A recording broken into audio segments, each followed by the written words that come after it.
All right, band students, here we go. Day two. Hopefully, by pre-recording this, I can save us a little bit of time by doing it quickly.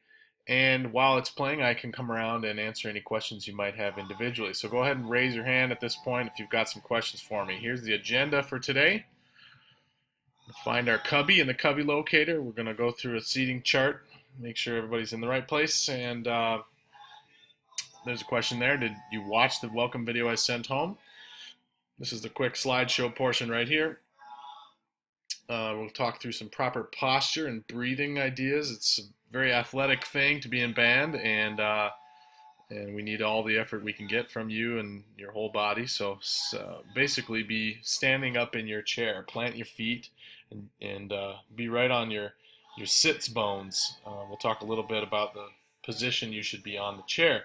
Then we'll go through the different positions for band. Rest position, ready position, playing position. These are things you already know. How to put your instrument down at the ready position and then at playing position. We will play some long tones, how to start and how to stop using the baton. It's going to be really important this year. And then we'll play through the blue book, number 1 through 3, including then also the B-flat scale in the back of the book. We'll do a quick cleanup, and hopefully there'll be time for scooch your buns. Right now would be a great time to write down these assignments.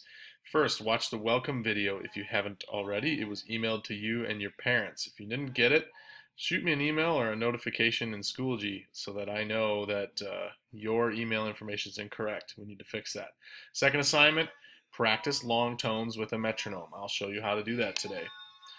So today is Theory Thursday. We'll learn some things about music theory. Testing. I don't know what that was. Here's the band dailies we talked about before. Mondays, Tuesdays, Wednesdays, Thursdays, Fridays, we do something different. Just so you can read up on that if you want to. If you have a red book still, the elementary 6th graders and 5th graders could use those. If you have an extra one, we'll give it to someone who needs one.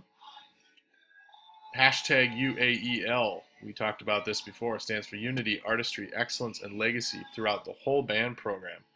Those are really great things to have to live by as a band student. We'll talk about those a lot this year. Quick tip number 1, put your cases inside your cubby during band. We don't want them on the floor so people trip on them. So there's your quick tip number 1. I got another one. Don't leave the band area until the bell rings. I'll usually let you go out of the band room 2 minutes early, and that's time to clean up. Percussionists put everything away exactly where it belongs, pick up any trash around you, everybody clear your stand, put your instrument away, put it in the cubby, and get everything you need to get out, and then wait for the bell. Thanks for that. Here's the quote of the day. It's from Yoda from Star Wars. Do or do not. There is no try. Thought that was an interesting one. All right, now here are some quick slides about posture. This is not the way to do it. Flute angle is a little bit low. You can see her arm is just resting at her side instead of actually using her shoulder muscles to lift the flute. It needs to be parallel to the ground, pretty much. You can see here a sloucher. She also looks like she's got the oboe on her chair, so she's not scooted forward far enough.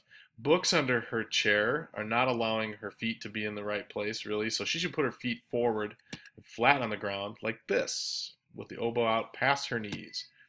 If you play clarinet, you can see she's resting it on the chair or her knees. Her elbows are close to her body. She's not projecting the sound outward like that. The bell of the clarinet needs to be out past your knees. Bass clarinet, you can see that the instrument is adjusted too low. She has to squat down, squishing her lungs. No capacity for air. No good sound is going to come out of that. So she needs to bring it up. Saxophone, you can see already he's got his mouthpiece on crooked. If that happens even a little bit, your head will turn sideways like that. Also, his neck strap is too long. He needs to cinch up the neck strap, get the saxophone off the chair, put his feet flat, and that's what that looks like. Okay, he is leaning back a little bit there. He could probably lean a little bit forward, but now he's got plenty of room to breathe in. His chest can expand, and he can take huge breaths and fill that instrument full of air. That's the whole point of this. For Barry sax, same thing. You can see he's leaning on the back of the chair. That's a no-no. Probably get up tall as far as he can and support himself with muscles. Here you can see again no ab muscles being used. She's just crouching, putting that French horn on her leg, and that not only is it a bad posture for her chest and her lungs, but she's going to be able to press the instrument and add pressure from her leg, which makes the mouthpiece get pushed onto her lips a little bit too hard. It should be floating, kind of carried in the air. You can see how her posture there is just about perfect.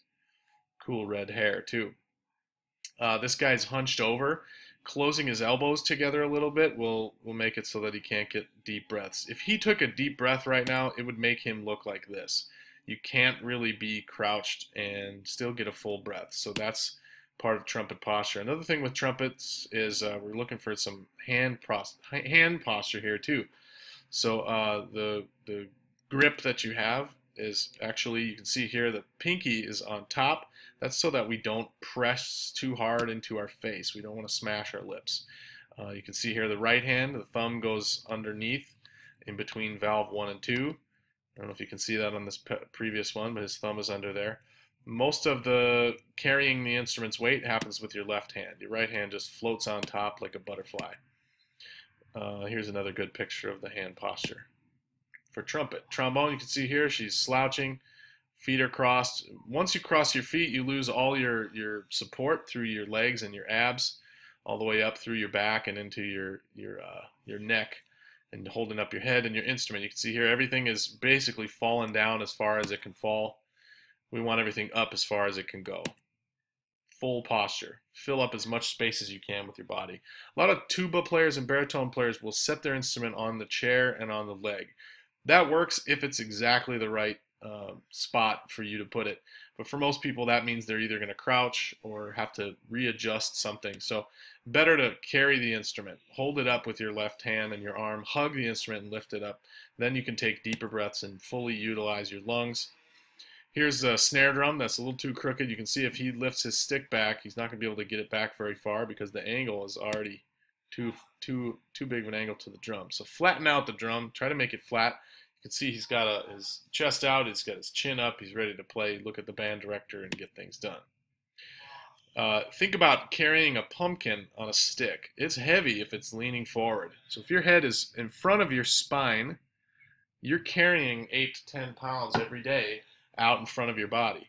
It's much easier if you prop it straight up and down on the stick, which is your spine. It's going to be a lot easier that way because gravity will just compress your spine, and your spine's designed to hold up your head if it's straight up and down. If you scoot all the way back, that can work, but it's better maybe to move forward, okay, and keep your back forward and sit on the front end of the chair. Here's a music posture chair, just like the one you guys have. These are expensive chairs, and they're designed to give you the best posture possible. That happens to be my wife. That's right, I married a model. A chair model for band instruments. Pretty interesting. Use your abs to sit up tall. If you didn't catch anything about me, that's my dog Sammy. That's me playing drums. That's me happy because I caught some fish. This is my dad, my sister, and her son, Tyron, when he got first plugged into a computer and hooked in his cochlear implant. So this, I think, is a picture of the first time he ever heard sound. Pretty amazing. He's a great kid. He's 4 years old now. I'll show you some other pictures of him. But you can see the scar of where they went in and inserted a wire to amazing technology here to get him to be able to hear. He's now talking and hearing things, and he's an awesome kid. This is my family. My brother and his wife on the right there. Their 2 kids in front, Jordan and Justin. My mom on the left, my sister, Tyron, my dad. Here's me at band camp. Here's us at the Anderson Chapel at Spirit in the Pines.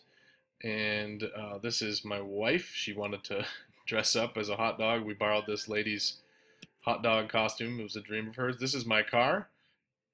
This is me playing drums with one of the bands that I play in. I play in Bend in the River Big Band. This is up at Bemidji Drum Set Camp. This is where we got married in Glacier National Park.